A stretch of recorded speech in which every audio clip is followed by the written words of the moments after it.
नमस्कार। आप देखना शुरू कर चुके हैं कैपिटल टीवी बिहार और मैं आपके साथ सरोज सिंह। देखिए, एनडीए के तरफ से लगभग उम्मीदवारों का चयन हो चुका है। केवल चिराग पासवान ने अपने उम्मीदवारों का ऐलान नहीं किया है। इसके अलावा महागठबंधन से भी कांग्रेस का पेच फंसा हुआ है, लेकिन आरजेडी ने और वाम दलों ने लगभग अपने सारे उम्मीदवारों का चयन कर लिया है। सब लोग रणभूमि में हैं।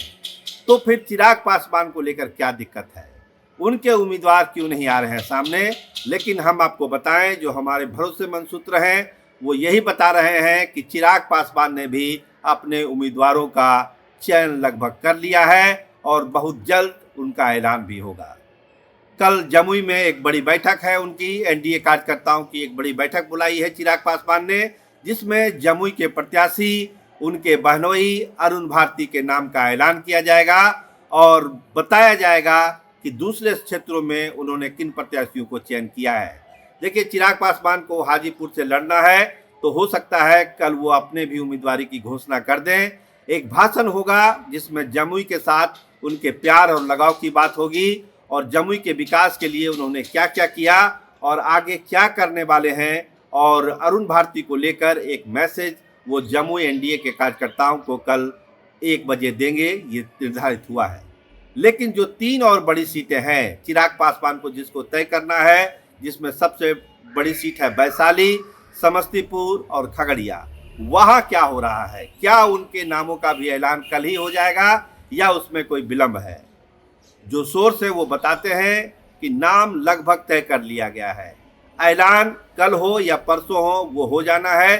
संभावना है कल ही उसका ऐलान हो जाएगा, क्योंकि चिराग पासवान अपने उम्मीदवारों का ऐलान जमुई से ही करते हैं। तो ये उम्मीद की जा रही है कि कल चिराग पासवान के उम्मीदवारों का ऐलान हो जाएगा। तो वैशाली से कौन है और कौन छट गया? देखिए, बीना सिंह के बारे में यही कहा जा रहा है, बीना देवी के बारे में, कि वो अब दौड़ से बाहर हैं। वो दौड़ से बाहर हैं वैशाली में। बस 3 नाम बच गए हैं, वो विनीता विजय हैं, संजय सिंह हैं और इंजीनियर रविंदर हैं। लेकिन इन तीनों नामों में भी संजय सिंह का नाम अब सबसे आगे है और लगता है कि उनके नाम पर मुहर लग जाएगी। चले आइए अब समस्तीपुर, वहाँ क्या होगा?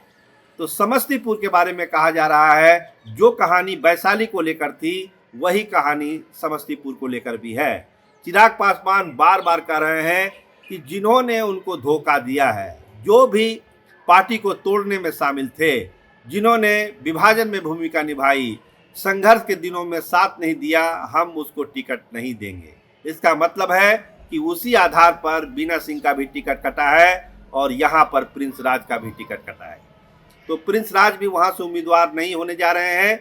बीच में चर्चा थी कि दोनों भाइयों में कोई बात मुलाकात हो सकती है, लेकिन हमारे सोर्स बताते हैं कि प्रिंस राज को लेकर कोई विचार चिराग पासवान नहीं कर रहे हैं और चिराग पासवान वैसे ही लोगों को टिकट देंगे जो पार्टी के साथ संकट के दिनों में खड़े थे।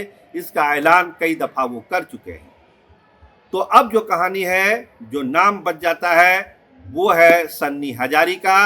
वो नाम बच जाता है, एक नाम जो छुपा हुआ है कि प्रिंस पासवान के किसी रिलेटिव को वो टिकट दे सकते हैं। प्रिंस पासवान की वो खास भी हो सकती है या फिर उसके अलग भी हो सकती है।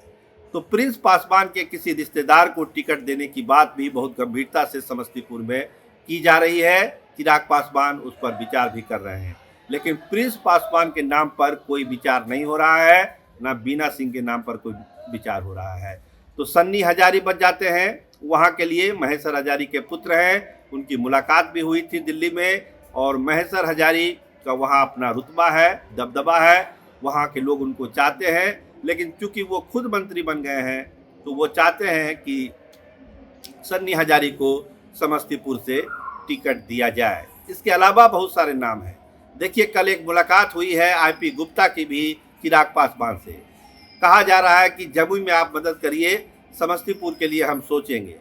लेकिन गुप्ता जी ने कहा कि देखिए, सोचने का समय अब नहीं है, फैसला लेने का समय है। देखिए क्या होता है। तो कैंडिडेट बढ़ रहे हैं। चिराग पासवान भी जानते हैं कि जैसे जैसे विलंब होगा, उम्मीदवारों की संख्या बढ़ेगी, उन पर दबाव बढ़ेगा। इसीलिए कल एक बड़ा फैसला वहाँ पर जमुई में वो ले लेंगे कि जो 3 बची हुई सीटें हैं वैशाली और समस्तीपुर और खगड़िया, वहाँ पर उनको करना क्या है। देखिए खगड़िया के लिए भी एक लंबी फहरिस्त है।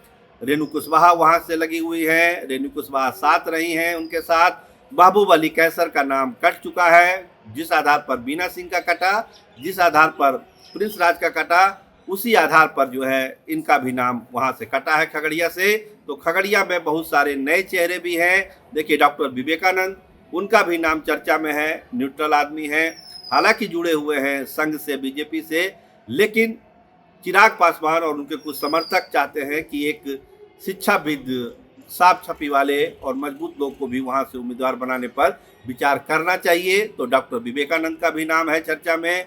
इसके अलावा जो नाम वहाँ पर सामने है खगड़िया में, वहाँ के कुछ ऐसे नेता जो अभी पर्दे के पीछे रहना चाहते हैं, उन्होंने भी हाजिरी लगा दी है चिराग पासवान के दरबार में, और हो सकता है कि उन पर्दे के पीछे छिपे हुए नेताओं का भी नाम सामने आ सकता है। लेकिन डॉक्टर संजीव, जिनका नाम चर्चा में था, लगता है कि उस दौड़ में अब पिछड़ते हुए नजर आ रहे हैं डॉक्टर संजीव, और संभावना उनकी कम लग रही है। लेकिन उन्होंने उम्मीद नहीं छोड़ी है, उनका भी नाम चर्चा में है खगड़िया के लिए। तो 2 नाम तो फाइनल हो चुका। चिराग पासवान खुद हाजीपुर से लड़ेंगे, जमुई से उनके बहनोई अरुण भारती हैं, वैशाली में हमने बता दिया कि कौन कौन नाम से छट गए हैं, लिमिटेड नाम बच गया है, उसी में फैसला लेना है।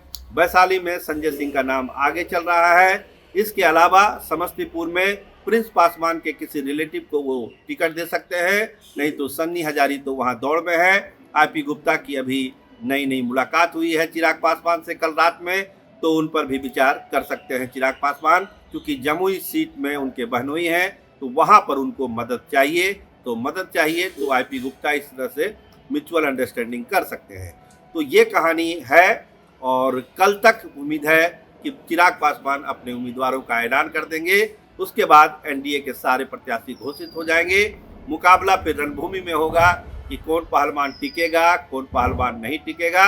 लेकिन चिराग पासवान ने जो सस्पेंस बना के रखा है, लगता है कि वो पर्दा कल वो उठा देंगे। आप देखते रहिए कैपिटल टीवी बिहार। आपका बहुत धन्यवाद, आपका बहुत शुक्रिया।